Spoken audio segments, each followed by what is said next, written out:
Hello everybody, welcome to this instruction video.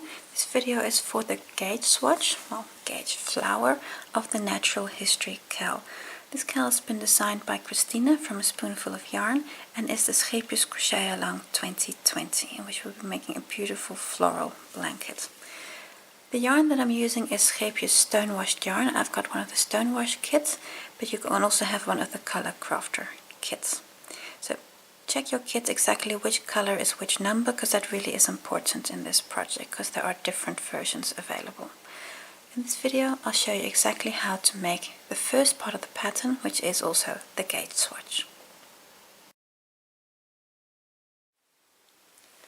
Round 1, you have color 3 and 4mm hook, or actually hook A, I should say. If you have a color craft package it will be a different size. I'm going to start with the magic ring. So I'm going to fold the yarn over, underneath, grab that thread and grab it again and pull through. Oh no, I've just closed that loop too little.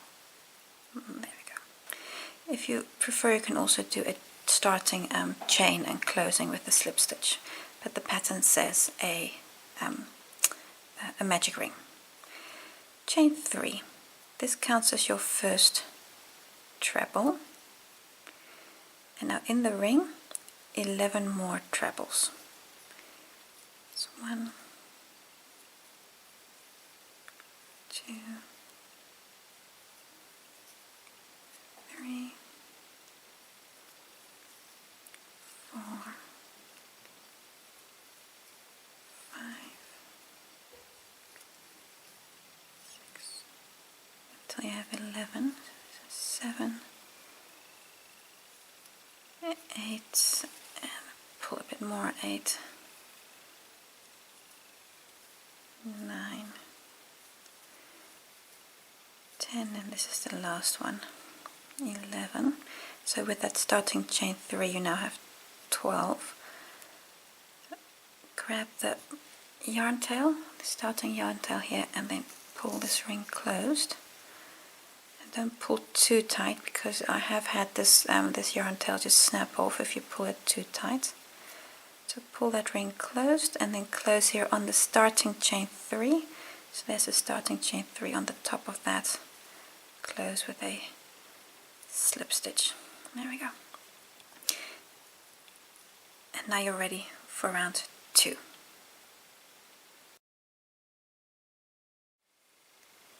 Round 2, going to work a treble in every stitch and chain ones in between.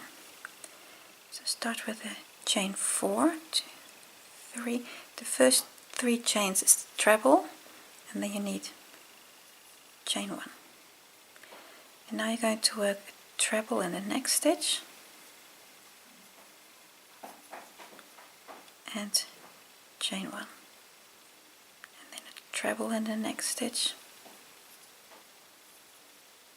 and chain 1. Continue like this until you're all the way around. Then I'll just show you how to close again. So treble in the next stitch and then a chain 1. Almost round. Chain 1. I have one last treble to do. This stitch here. Chain 1. And now you're going to close on the 3rd chain, because remember we made 4 chains here, but the last one is the chain 1 space. So if you look here at your 4 chains, you're going to go to the 3rd chain, insert your hook in there. So you still have this 1 chain left to form the space. And then close with a slip stitch at the beginning. So on that 3rd chain. I'm going to cut yarn and open up. There we go.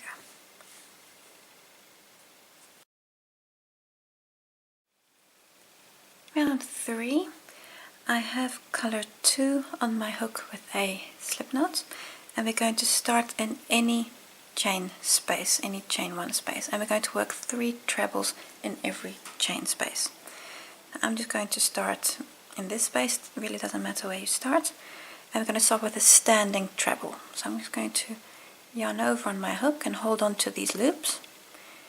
Insert your hook and then work the first treble. Work 2 more trebles in the same space. So 1 and 2. Now we're going to start the repeat again. Come to the next chain space and work 3 trebles in there. So 1, 2, 3. Repeat this all the way around. Work 3 trebles in every chain space. I'm going to see you back when I'm at this point just to show you how to close on that standing stitch. Just at the end of round 3, and I want to show you how to close. If you look here at the standing stitch, you see there at the top, you see here's the slip knot, and then right next to it is the stitch.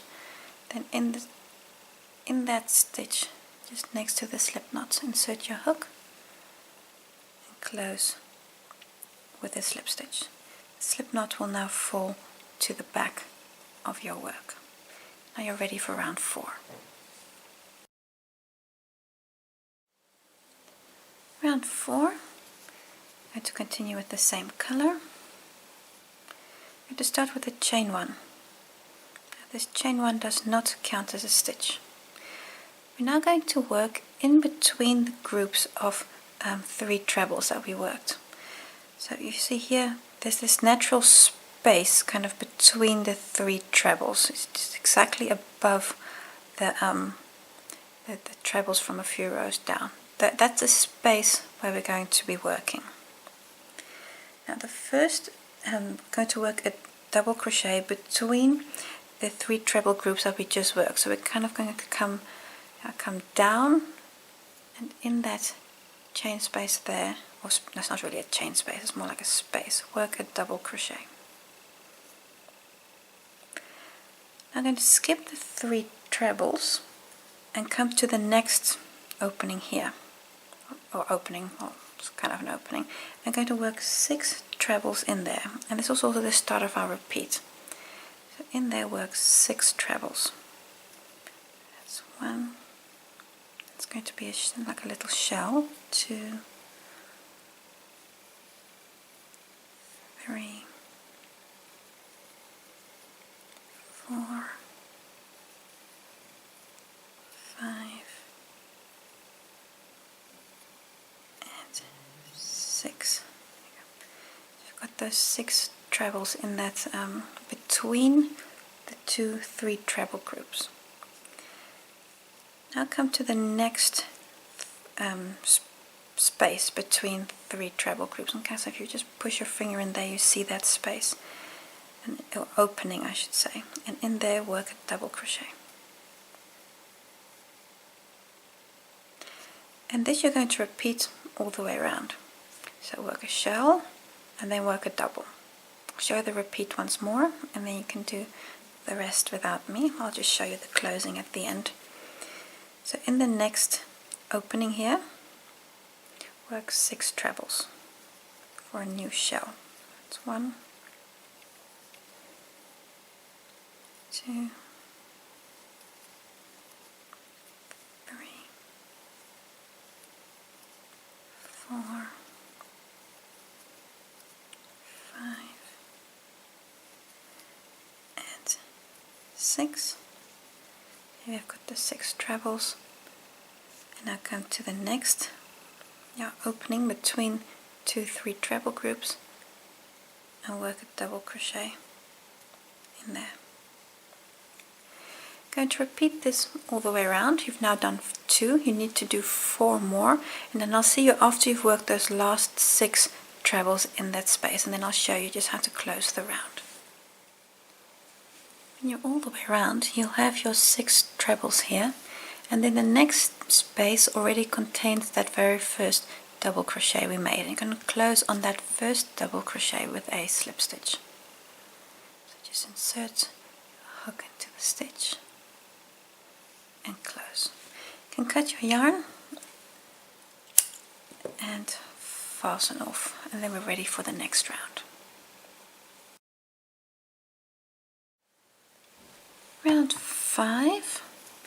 I have color 3 on my hook with a slip knot, and we're going to start, let me just show you, in the space after a treble shell but before the double. So you see here's the treble shell, and you see here's the double crochet, and if you kind of pull this open, you'll see here where my finger is poking through, in that space, so in there, that's where we're going to work. And likewise there's also a space on the other side of the double crochet, that space there. These are the two spaces where we're going to be poking our hook into. It doesn't matter where you start, so any position. And we're going to start with a standing double crochet, so that means the yarn's on my hook. So insert your hook in this space. So if you just pull your fabric open, you'll see this space here. So it's before the double, so that space. And pick up the loop and complete the double crochet. Now we're going to start our repeat unit.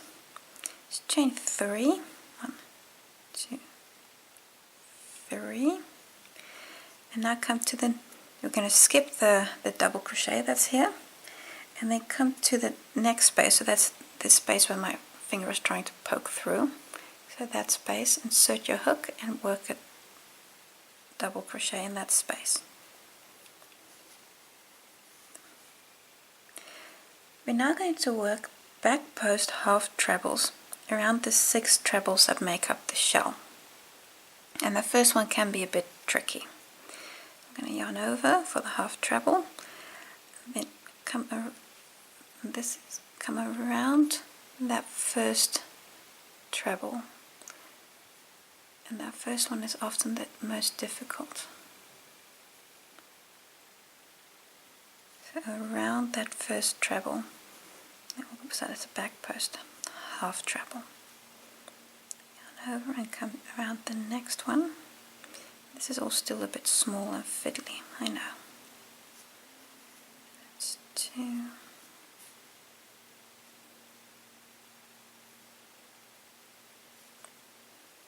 And this is 3.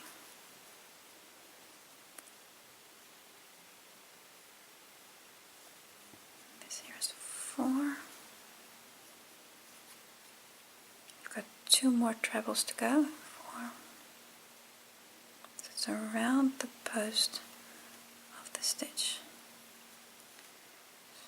4. And this one here is 5. Oh, sorry, 6. I just lost count. There we go. 6. So around the 1, 2, 3, 4, 5, 6. You see those back post stitches. This really gives you this nice little edge. We're now going to work a double crochet again, and we're again going to work it in actually in the same relative position as that one. Yeah, so in this space, that's so there where my finger is poking through again. So in that same position between the shell and the first double, your next double there, work a double crochet. And this double is in essence the same as that one. So that means everything you've just done, so starting at the chain 3, repeat that all the way around.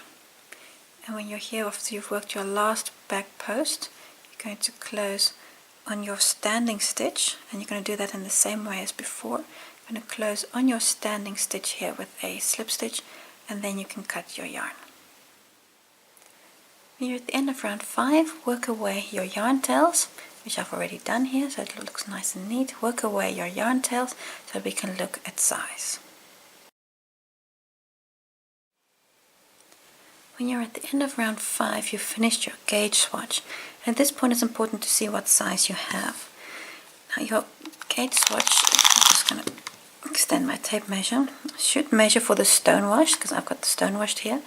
Should measure about 9 centimeters. So to find the thickest part, Let me put it that way, because if you measure the thinner parts, of course, going to be a bit different. And that should be about 9 centimeters. Now, I'm spot on gauge here, so I'm really happy with this. If you have a color crafter kit, this will be about 10 centimeters, so your work will be just slightly larger. But for the stone wash, it should be about 9 centimeters.